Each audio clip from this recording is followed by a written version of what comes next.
Welcome to the World This Week. This is your Stylo News Intelligence Update. Good morning. Today's date is February 27, 2026.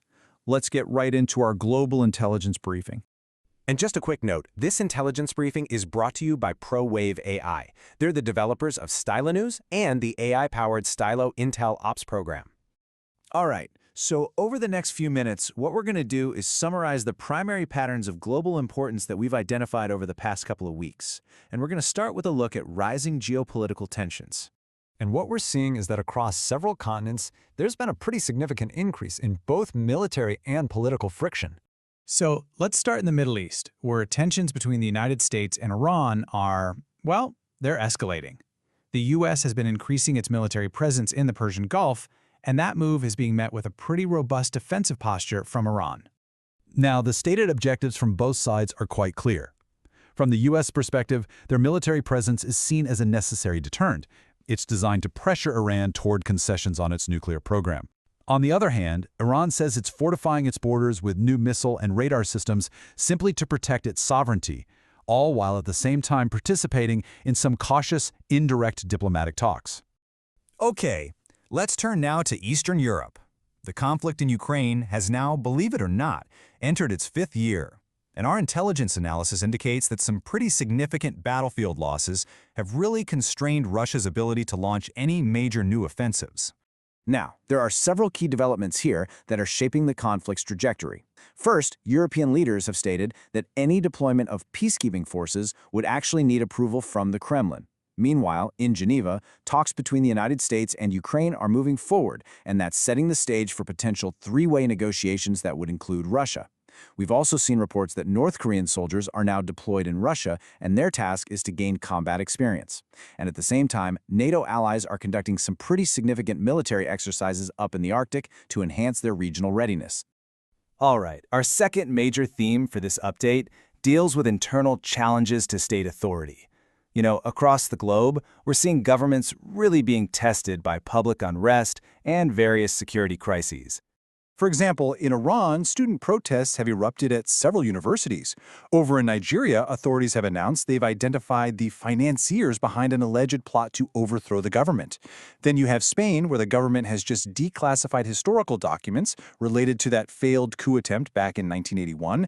And in Brazil, legislative controversies are definitely growing over alleged deals for amnesty, and these are related to past coup attempts. Okay, let's shift our focus now over to East Africa. The security landscape there, in the Horn of Africa, remains incredibly complex.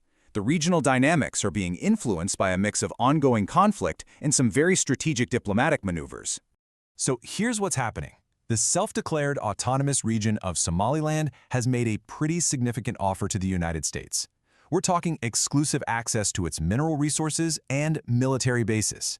Now, this is a very strategic move, right? It's all part of its ongoing effort to gain formal international recognition. And this is all happening while the central government of Somalia is continuing its military operations against al-Shabaab militants. And that brings us to our third and final theme, evolving global threats. The whole nature of risk is constantly changing, isn't it? And we're seeing new challenges emerge in areas like human migration, cybersecurity, and terrorism. The number is 606. That's the number of migrants who have died or gone missing trying to cross the Mediterranean Sea just since the beginning of this year. And according to the International Organization for Migration, this actually marks the deadliest start to a year for migrants in that region in over a decade. Now, in cyberspace, the threats are just multiplying. We're seeing reports that indicate a global rise in cybercrime that's being enhanced by artificial intelligence. A recent and pretty significant data breach in France has compromised the information of over 1.2 million citizens. State-sponsored activities are also continuing, with reports of Iranian cyber ops targeting the United Kingdom. And then in the corporate world, recently discovered vulnerabilities in Tesla vehicles have really highlighted some persistent security gaps.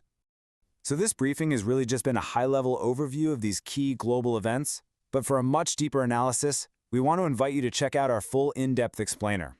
So you have to ask, right? How are all these seemingly separate patterns connected?